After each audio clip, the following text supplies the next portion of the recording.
let's talk about the breaking news of the day, Rob. The one that has the Twitter sphere going in a tizzy, as they say. I don't know if people Look, say. since I sent it you, is it really? I don't know. I'll be honest with you. You When, just put that out there. Boxing Twitter yeah, I going don't know, crazy. man. I'll just be honest. When I see that many people tweeting, "Oh, this is breaking news," it's gonna have that trickle down effect with the fans. Yeah, Like if it'll catch on. everyone in the media is tweeting about it, then everyone that's a fan in the boxing Twitter sphere is therefore going to talk about it.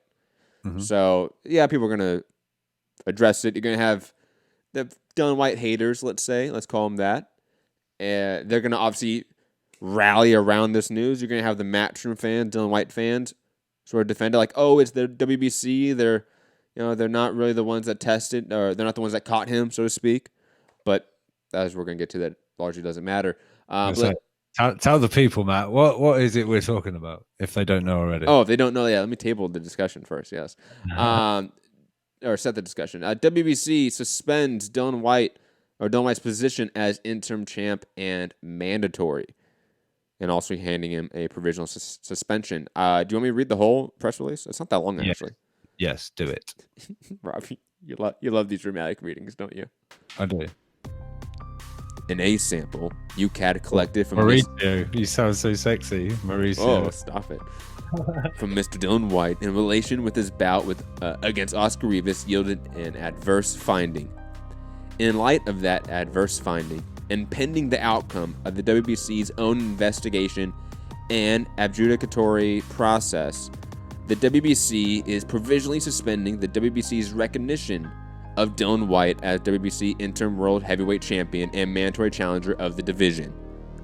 The WBC has notified Mr. White and his team of the WBC suspension, and that will afford Mr. White the opportunity to present his position to the WBC at an investigative hearing, which will take place at a place and time to be announced in the near future.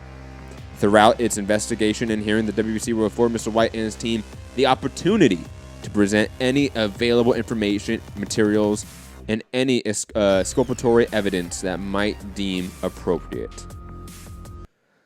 It's Mr. White way too many times there for me to not think of as a white. That's true. That's funny. I feel discouraged. Damn, Matchroom taking L's. Sorry guys, I get petty. You do. I do. You know me, Rob. You know me. The Matchroom fans surprisingly come at me more than any other fan base, so I got to come at them a little bit, just with some pettiness. Sorry, guys. I love you, but sorry. This isn't really too surprising, though it is interesting that we're going to have, again, not surprising, but interesting, we're going to have two different possible outcomes with Dylan White in terms of suspensions. Obviously, he's under the jurisdiction of UCAD and British Boxing Board of Control in terms of licensing. So they have their own process to go through, but he's also a sanctioned WBC fighter and therefore under their jurisdiction as well. So they're obviously going to have their own determination, hearings, and process as well. I don't think we're going to see too much of a difference in terms of punishment. In fact, I think the WBC is probably going to be more lenient, to be honest. Just looking at their history and the fact that they're... Yeah, just looking at their history. Like, they have a far... They're a sanctioning body. Yeah. UCAT is, usually speaking, a strict regulatory body when it comes to PED suspensions. Far more so than the U.S. I will give them that. Though we do have, obviously, issues with their policy, which I've talked about at length. We don't need to get into that now for this time. Go check out our earlier shows and videos about that content. If you want to hear me talk about how the British Boxing Board Control and UCAD's policy is fundamentally the main problem here, and not Dylan White. But digressing from that, like I said, I don't think there's much to add to this other than WBC is going to have their own process, own opinion, own sort of suspension for Dylan White than UCAD and the British Boxing Board of Control. And to be honest, guys, I think it's going to be a more lenient suspension. Rob, any opinions about Dylan White? And also, just to sort of open the floor to you, even though I know you don't want to, for this entire subject, because we talked about it when the news literally came out, a lot more information has come out. Eddie Hearn has basically confirmed a lot of the reporting from Thomas Hauser. So, sort of, again, your opinions about it, the case, and obviously the WBC suspension of Dillian White in terms of his mandatory status and interim championship. Rob. Yeah. I mean, the whole thing. Look, fighter pops dirty. It's no breaking news really. It's no great shock in the sport, but yes. The whole big deal about this for me is that despite a hearing and he was cleared to fight and this, that, and the other, it's that Rivas entered the ring not knowing about this situation at all. Whether Dillian White has had a tainted supplement that's got the most minute traces of a PED, or he's been injecting shit straight into the vein and whatever, Team Rivas should have been aware that there's been some kind of issue, whether it's a full-on fail, some adverse finding, anything. I believe all parties should have been in the know from the start. Just like, was it Morales and Danny Garcia? Yep. They went, asked, yes, we'll carry on with the fight. Right, yeah, fine. For those who don't know, just because Rob mentioned that, Eric Morales and Danny Garcia fought famously, I think it was in New York, right? Mm-hmm. And Eric Morales popped dirty for clenbuterol before the fight. Obviously, clenbuterol has some differing of medical opinions about whether it's A, performance enhancing, or B, certain areas are under contamination hazards. But digressing from that point, he tested positive before the fight, and they went to Danny Garcia and asked him, is this okay? Are you going to allow the fight to continue? And they said, yeah, we're going to let the fight continue, because at that time, it was going through the process or similar, not in the same way to this, but in sort of in similar fashion. Like, it was, I think, a week out or a few days out. The B sample hadn't come back yet. They were either going to give him a provisional suspension or they were going to allow the fight to continue. So they sort of let Danny make the decision. Danny let the fight continue, and he obviously won the fight. Eric Morales then went on to fail 2 more drug tests after the fact and after the fight. So that led to his overall suspension after the fact. But, just want to sort of explain that scenario out for those that... Yeah, so, I guess, see, at the minute, apart from Thomas Hauser's report, which I think despite Eddie saying there's, like, untruths in there, I think it's still up, hasn't been, like, revised or edited or changed in any way. Or I will also add, Eddie and anyone has not mentioned a single thing that is wrong in the reporting. Yeah, I mean, look, if there is legal stuff regarding that, because I believe the case is private between the fighter and or whatever, so it can't speak of it. I get that, but it's just leading to a whole bunch of either wild speculation or the fans making up their own mind. I think we're at the point now where we just want straight facts. This is what happened. This is that. This is the result of the B sample. But I guess, people maybe need to realize this could take quite some time yet. I don't know when we'll hear more of an update on it. But yeah, as far as the WBC making their statement today, it's not surprising to me. While there's an investigation, it's like, right, you're in timeout. We're not recognizing you just yet. Yeah. Let's get this over with, see how the cards fall, and we'll look at it once all the facts have been presented. So yeah, it hasn't surprised me. It kind of come out. I was like, oh, straight away looked at it. Then the more I just sat there and I kind of perhaps should have just thought this was going to happen anyway.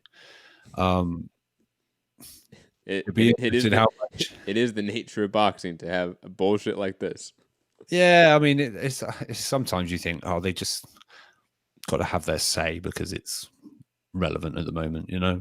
It's kind of like, well, obviously he wasn't going to be fighting with this case pending or whatever. I don't know. It's just, I think the WBC have took the opportunity to come out and say something rather than, I don't think there's much substance to it. It just... Oh, I didn't know what you were talking about at first. Sorry. I thought when you said they, I thought you were talking about UCAD or... Oh, no, the WBC. They just kind of like... Well, there's not much they can do, to be honest. Like they don't no, have. I mean, to be honest, they don't have any of the. Sorry, I don't mean to interrupt. The system. Like they don't even have access to the records that UCAD has in terms of the testing that I assume, right? No, because I think didn't Mauricio at first say, look, he passed all the VADA testing. He's done all of our testing, and everything's good. So basically. So I'm unaware of like what really they could gather in terms of evidence, period, because they don't have access to the material. You know what I mean? I would suggest that maybe Mr. White, as they like to keep calling it, doesn't send the WBC too much information if it's not necessarily needed, because I don't know whether stuff from that would get leaked as well. Obviously, there's somebody within UCAD or the British Boxing Board of Control that has let Thomas Hauser know this stuff. So as much of it being a private matter between fighter, it's become quite public at the moment as far as it actually happening. But it should be knowledge, in my opinion. You mean there should be transparency on this? Is that? Yeah. It's like, I don't know. There's obviously something that's flagged. There wouldn't be a meeting in front of a panel. There wouldn't be any of this. So something has, and like I say, for Rivas not to know, for if the source hadn't come out and told Hauser, would we ever have known this? What would have been the outcome of this? We would never have known this had happened, potentially. So, but I think we're in for a bit of a long wait on this one. So we're going to have to wait and see. But I think it's just going to take some time before we get much more on this. Who knows? I'm trying to find it again, Rob. It was that screenshot I posted in the group chat of the UCAD's rules and regulations about who gets notified about an A sample being positive. Right. Oh, it's full of what was it? Relevance or no? It's really vague, to be honest. Was it in the one-on-one or the? No, it's in our group chat. It's in our main group chat. The one with Mitty. Shout out to Mitty. I feel like it's just so mean to Mitty that we do that. Rending now network. Shout out to Fu. High off his ass at 4 a.m. Kidding. He doesn't do drugs. What was I going to say? The UCAD ruling, their terminology in terms of who gets information on A sample being positive without the B sample being tested yet was all interested parties will get notified. And I think with that terminology, it should be an easy legal case for Oscar Rivas to go, hey, we're an interested party. We should know. And maybe this has happened before and like it has failed in court. Because I can't believe that this is the first time this has like been an issue.